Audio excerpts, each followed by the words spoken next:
நம்ம Ashwin sweets and ஸ்நாக்ஸை ஆஸ்திரேலியாவுக்கு export பண்றதுக்கு காண்டாக்ட் பண்ணுங்க 7373755163.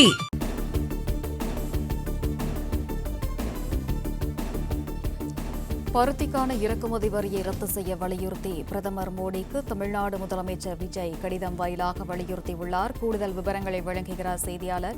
சார் வணக்கம். தமிழ்நாடு முதலமைச்சராக பொறுப்பேற்ற பின்னர் பிரதமர் மோடிக்கு முதல்வர் விஜய் முதல் கடிதம் வாயிலாக பருத்திக்கான இறக்குமதி வரியை ரத்து செய்ய வலியுறுத்தி எழுதியிருக்கிறார். கூடுதல் விவரங்களை நீங்க பதிவு பண்ணல.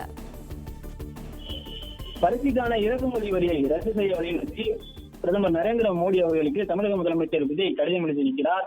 அந்த கடிதத்தில் அண்மை காலமாக பருத்தி விலை உயர்வு மற்றும் அதனை தொடர்ந்து ஏற்பட்ட நூல் விலை உயர்வால் இத்தொழில் கடுமையான நெருக்கடியை எதிர்கொண்டுள்ளது என்று குறிப்பிட்டிருக்கிறார். நாட்டின் பருத்தி உற்பத்தி குறைவு மற்றும் வர்த்தக நடவடிக்கைகளின் அதிகரிப்பு ஆகியவையே இதற்கு முக்கிய காரணங்களாகும் என்பதை தான் அறிந்துள்ளதாகவும் விஜய் பிரதமர் மோடிக்கு எழுதியிருக்கக்கூடிய அந்த கடிதத்தில் இருக்கிறார். பருத்தியின் விலை கடந்த 2 மாதங்களில் கேண்டி ஒன்றுக்கு 54,700 இருந்து 67,700 அதாவது 25% உயர்ந்துள்ளதாக பிரதமர் நரேந்திர மோடிக்கு எழுதிய கடிதத்தில் முதலமைச்சர் விஜய் குறிப்பிட்டிருக்கிறார். தனது கடிதத்தில் இந்த புள்ளிவிவரங்களையும் சுட்டிக்காட்டியிருக்கிறார். இறக்குமதி மூலமாக மட்டுமே மூலப்பொருட்களின் தொடர்ச்சியான விநியோகத்தை உறுதி செய்ய இயலும் என்றும், ஆனால் பருத்திக்கு 11% இறக்குமதி வரி விதிக்கப்படுகிறது என்றும் அந்த கடிதத்தில் குறிப்பிட்டிருக்கிறார். இத்தகைய சூழலில் பருத்தி இறக்குமதிக்கு வரி விலக்கு அளிப்பது அதிகரித்து வரும் தொழில்துறைக்கான ஏற்றுமதி ஆர்டர்களை நிறைவு செய்வதற்கும் உலகளாவிய போட்டி சந்தையினை எதிர்கொள்வதற்கும் உறுதுணையாக இருக்கும் என்றும், வேளாண்மைக்கு அடுத்தபடியாக ஜவுளி மற்றும் ஆயத்த ஆடைத்துறையை அதிக வேலை வாய்ப்புகளை உருவாக்கும் துறையாக அமைந்துள்ளது என்றும் தமிழ்நாடு முதலமைச்சர் பிரதமர் நரேந்திர மோடி எழுதியிருக்கக்கூடிய கடிதத்தில் குறிப்பிட்டிருக்கிறார். லட்சக்கணக்கான மக்களின் வேலை வாய்ப்பை பாதுகாப்பதும் ஜவுளி மதிப்பு சங்கிலியின் நீடித்த நிலைத்தன்மையை உறுதி செய்வதும் அரசின் மிக முக்கிய பொறுப்பாகும் என்றும் அந்த கடிதத்தில் குறிப்பிட்டிருக்கிறார்.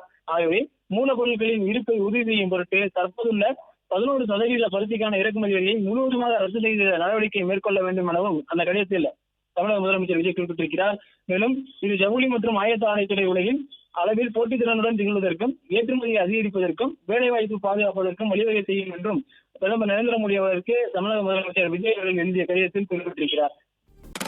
நம்ம அஸ்வின் ஸ்வீட்ஸ் அண்ட் ஸ்நாக்ஸை ஆஸ்திரேலியாவுக்கு எக்ஸ்போர்ட் பண்றதுக்கு காண்டாக்ட் பண்ணுங்க 7373755163.